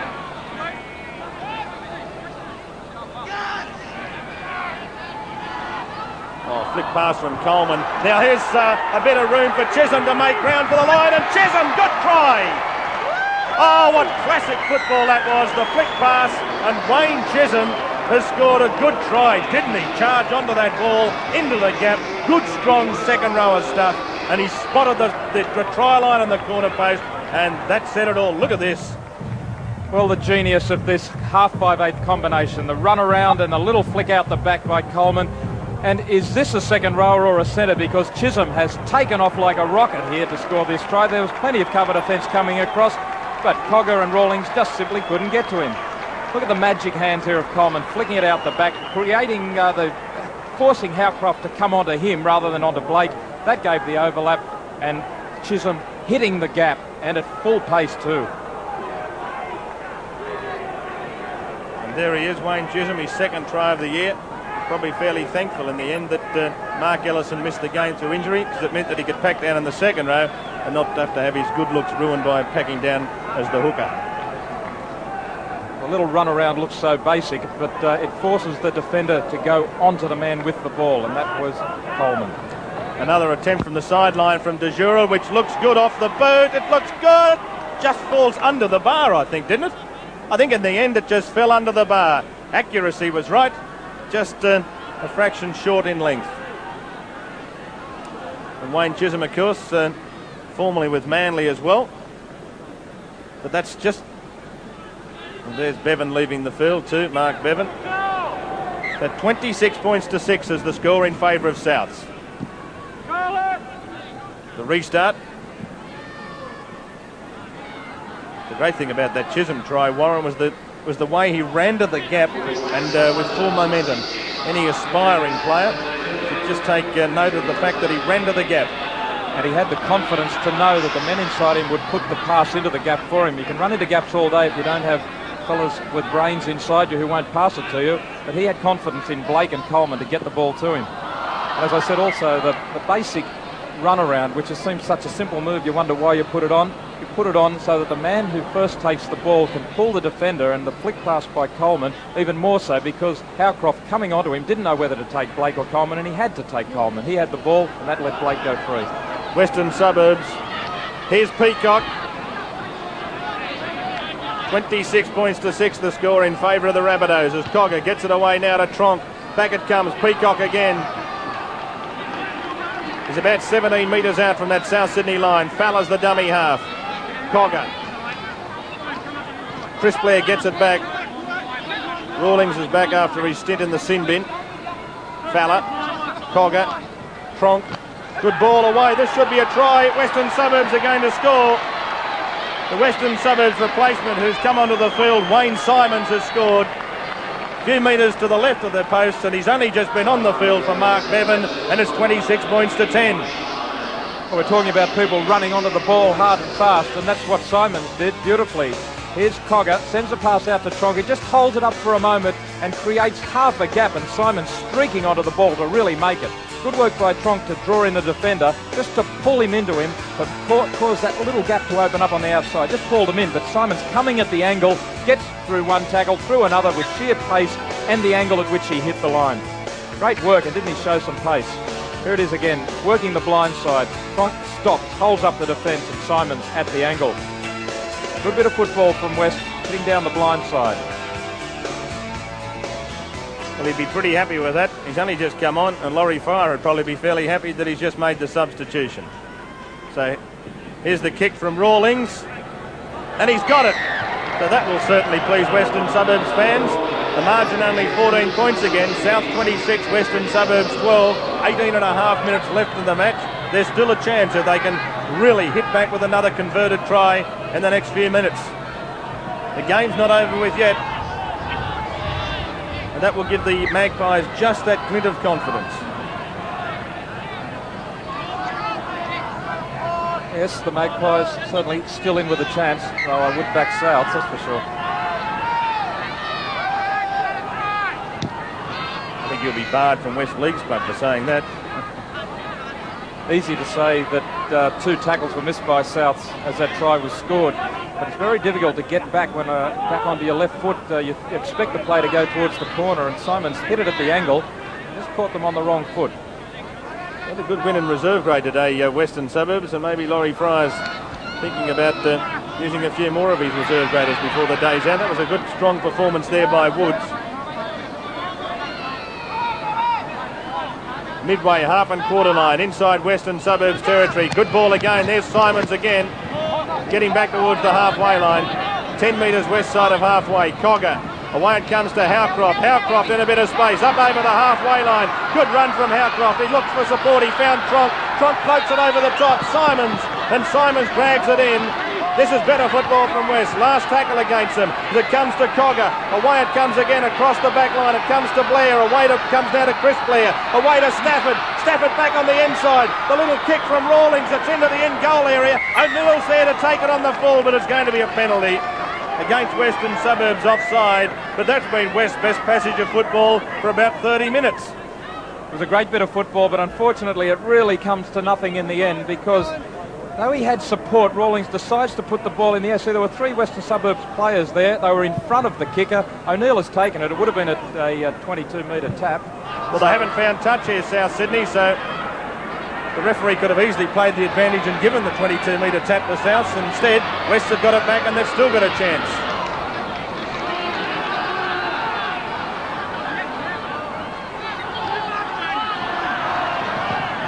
Here's Scott Tronk with it. West hit it up now. Out wide, Howcroft. That ball came off a South Sydney player's hands. The ref didn't spot it. It appeared to anyway. Here's Stafford. This is Chris Blair. 12 metres out from the South Sydney line. 15 and a half minutes left in the match. 26 points to 12 the score. Can West hit back and score immediately and really get back into the game? O'Neill in the end goal area. Here come the Magpies now. Can they keep him there and force the line drop out? They have. Good football from the Western Suburbs players that time, thinking about the game, and they've got another chance to get the ball back and run it back at the line again. They're not done with yet. Much better result at the end of that 6 for West to force the goal line drop out instead of handing over possession the previous time. The restart from Blake.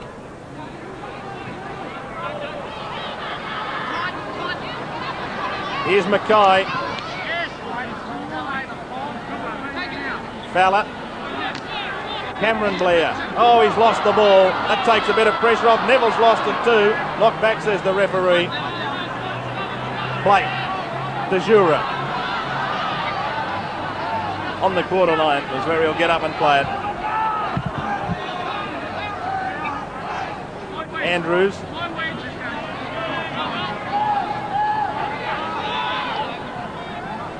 Davidson.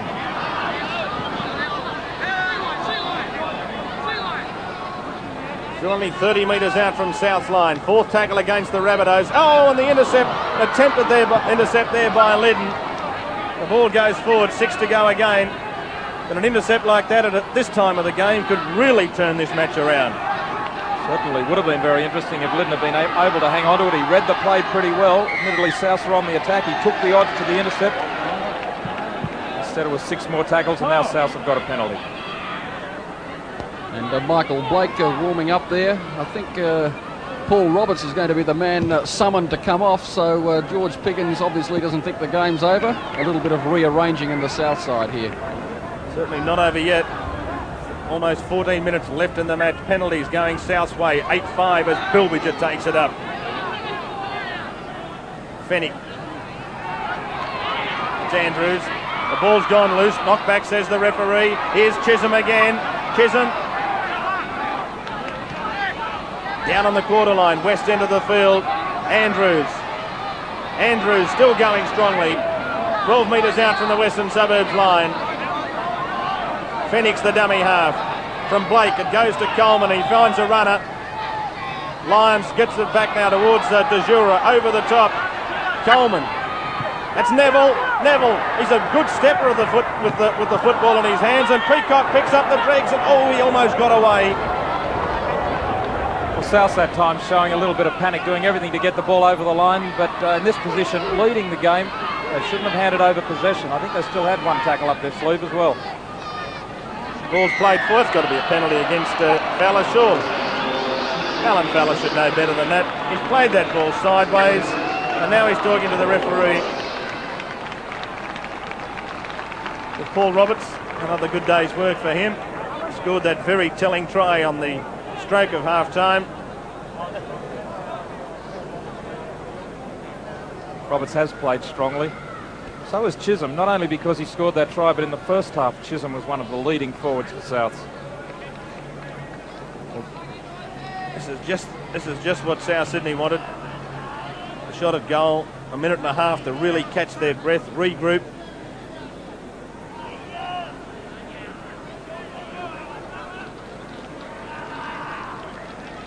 I think we're going to see a fair bit more rain in the next few hours here as Bronco moves in. There's the kick from De Jura. It doesn't look good. In fact, it goes over the dead ball line, so they'll bring play back for the dropout from the centre of the quarter line. Let's have a look at that again, that incident involving Alan Fowler. Well, Fowler was very upset. Obviously, he questioned the referee about the decision. Let's just see if he does play it fairly or not. Well, he's moved off the mark for a start and played it. He had no one in front of him. That's what he was trying to tell the referee. But the reason he had no one in front of him was he moved off the mark. He was arguing with the ref either after he'd given. Well, West know all about that penalty because that's the one that Graham Wynn got away with against St George. Well, they've lost the ball here. South and West have got an opportunity out wide, and that's Mackay. New player out there for Western Suburbs. It's Gary McFarlane. Gary McFarlane, yes. Alan Fowler came off just after that incident there, David. So here's Western Suburbs. Liddon holding the ball up. Can't get through the gap now. Good defence from Fennick. Cameron Blair, dummy half. These West fellas don't think they've lost the game yet. Howcroft knocks that on. Yes, says the referee. 26 points to 12 in favour of South Sydney. Just over 10.5 minutes remaining in the match. You'd have to be Warren Boland or a fairly optimistic Western Suburbs supporter probably to think that they could still get out of this. They haven't given up yet. Got to remember this is an important game for South too. In equal 7th place on the ladder, they've slipped in the last couple of weeks. They've lost 2 premiership games and a midweek game in a row. And they really needed to hit back today. And remembering they've got a number of players, important players, to come back from injury. Well, things aren't going too badly for them, but they did need to win today. Here's Blake. That ball's gone loose. That was Michael Blake, his brother, who's lost it. De Jure is claiming possession for South Sydney, and so the scrum will go down. Here it is again. There it is, the flick pass, and Michael Blake probably got some special signal that they've been calling each other for 20 odd years, the Blake brothers. They knew it was on. He couldn't get the ball. Rawlings out wide. He found Mackay, who's got a bit of speed. Michael Blake it is who effected the tackle. 9.5 minutes left in the match. Woods takes it up strongly.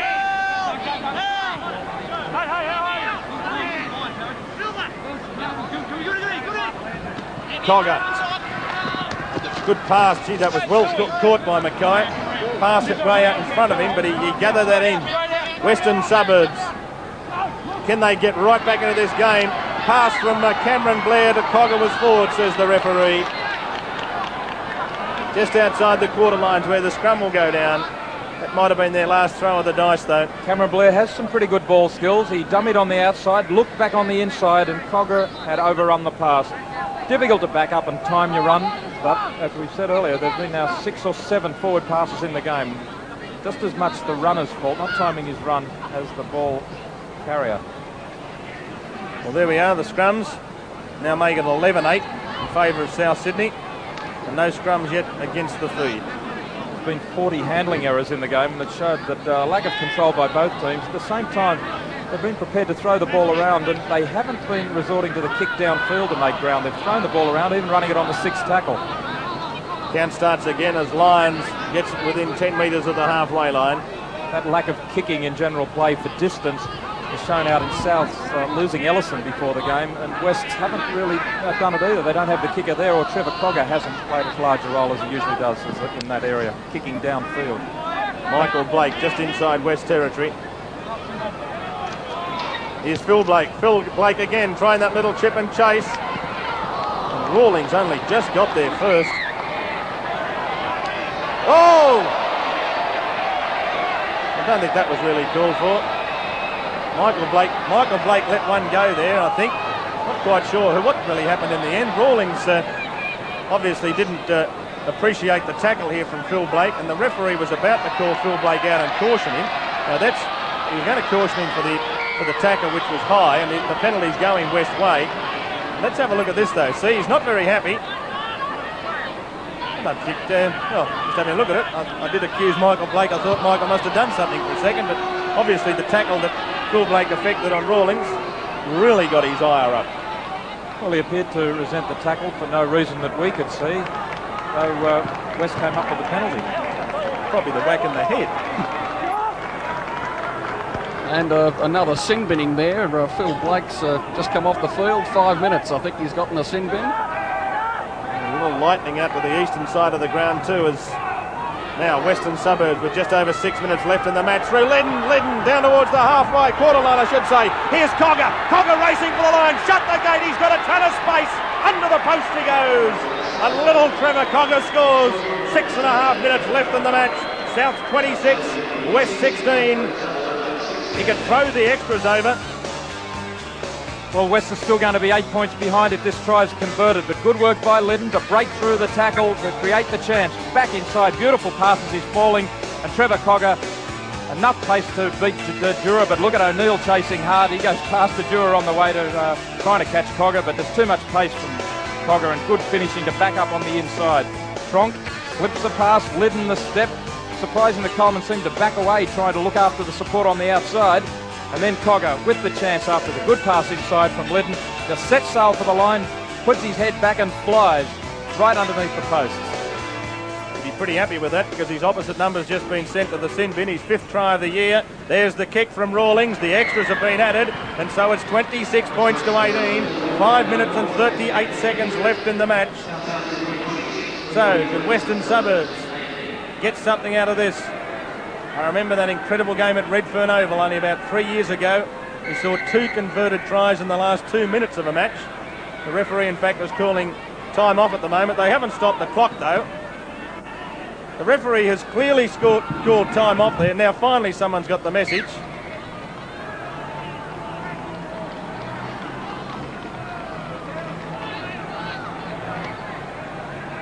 So here's Western Suburbs. Now can they hit back immediately again and really put pressure on South Sydney in the last 5 minutes? They're going to need to score pretty quickly because they've got to get more than a converted try. Well, the game is still alive, but the sky, I tell you, is darker than death. 5 minutes to go, and that might be just as long as the heavens are going to hold out as West on the surge again. And here is this, it's Liddon again as he slips it away to Rawlings, but the referee's going to rule the pass forward. The pass from Liddon to Rawlings has been ruled forward, and again it's this man Liddon who really has come alive. Well, gee, that was marginal. Yes, there wasn't much in that at all. And there's that dirty big black cloud that Peter Wilkins is hoping stays away for at least another 5 minutes. And I dare say the players and the spectators as well. Why not? Souths now, they're just going to run this ball out and then kick for field position. Well, they'd be sensible if they did because they're leading the game. There's only 5 minutes to go. All they've got to do is play out time, play sensibly. Another replacement on out there for South Sydney. That's Ross Harrington, playing in the second row these days in reserve grade. Of course, he's a former representative winger. Well, again, that pass from Davidson let loose, and it's gone loose. Really has gone loose. Scrum to go down. Midway, half and quarter line. West end of the field. This ground now is quite eerie, isn't it? It's hard to believe that it's 4:38 and it's as dark as if it was 7:30. What was that fellow in America? Predicted America or the end of the world, didn't he? Nostradamus. He's a few days out. But looks a bit like that, looking away to the east. I wasn't around when he was. West with the ball, midway, half and quarter line. Peacock. Just inside West territory. They need it down the other end if they're going to get anything out of this game as Stafford goes for a good run up the blind side. Just inside South territory. There's only about 3 minutes left in the match. The long ball out wide to Simons. He was the one that scored the try that gave West just a sniff of hope. Cameron Blair, away it comes. Tronk, who's had a strong game. Howcroft, back it goes to Tronk, running like a three-quarter. Again, Chris Blair involved. Away it comes again. That's Woods. Back to Tronk again. I think he's handling that movement about 4 times. It's gone loose. Simons has got it. Referee's going to put the scrum down. My word. Well, you've got to give it to West. They've got a lot of youth out there. Half this team are under the age of 22, or 3/4 of the team are under the age of 22. They never say die. They just keep on coming. They play with a lot of enthusiasm. And they've stayed in this match even though it looked like they were well and truly gone at one point there in the first half when the score had stretched to 22-6. De Jura, midway, half and quarter line.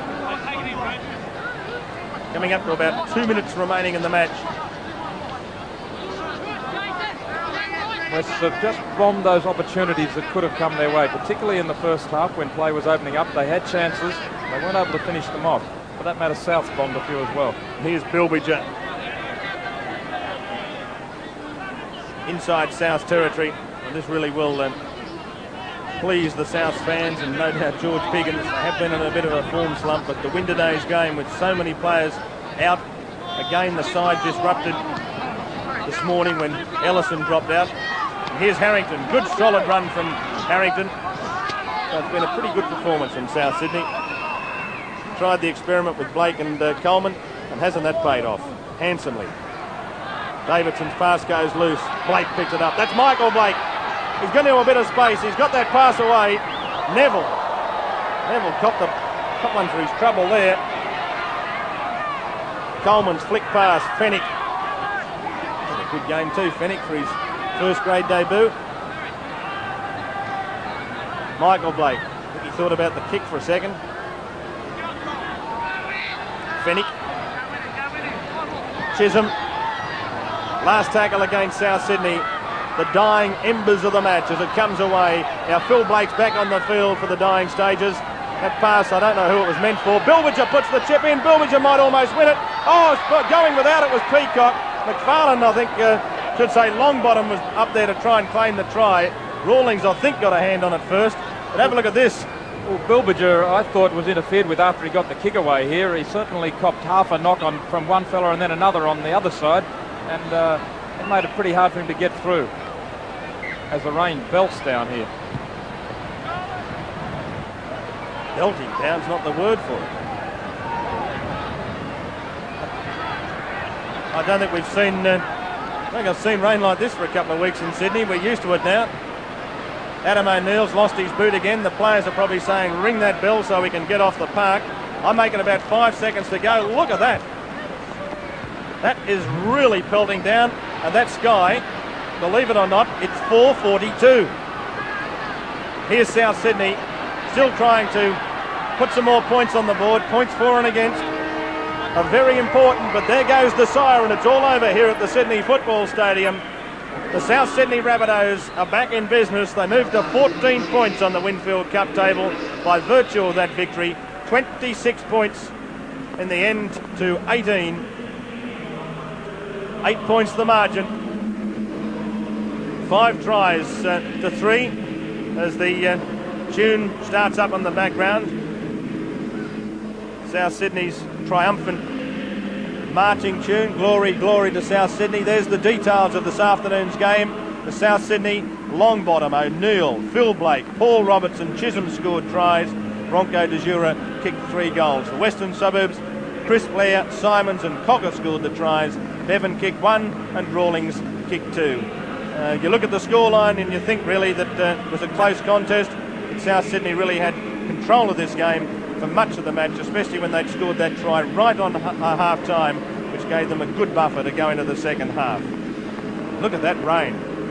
Yes, it was a willing effort from Western Suburbs, but South did have the game in control right throughout. The forwards took it up strongly enough, considering they're certainly weakened by injuries in the middle. They did take it up pretty strongly in that first half. They had the brilliance of Phil Blake involved in virtually every try today. I think it was every try Blake had a hand in. If he didn't score it himself, he threw a pass. And they also had, at 5'8", Craig Coleman, who, though he wasn't controlling play in the halfback position, he certainly had the forwards running off the edge of the ruck, and they were making plenty of inroads into the West defence. Mistakes cost both teams quite a lot of, caused them a lot of problems, but in the end, South too strong. Well, South Sydney won the game by 26 points to 18, and their final try was a try that really did show up some skills of some of the players that don't normally get a rap. Let's have a look at this. The try was scored by Wayne Chisholm.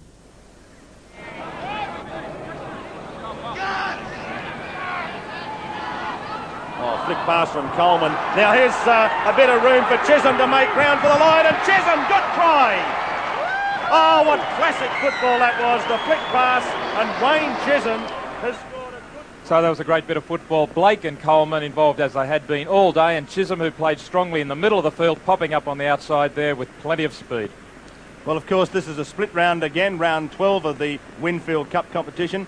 1 game to be played in Sydney tomorrow and the other 6 games to be played next weekend, and that game tomorrow between St George and North Sydney at the Belmore Sports Ground, and should be a pretty exciting match. And we'll be back with more action next week at Leichhardt Oval, and what a good game we'll be bringing you from Leichhardt Oval next weekend when the Balmain Tigers take on the Eastern Suburbs Roosters. Join us then.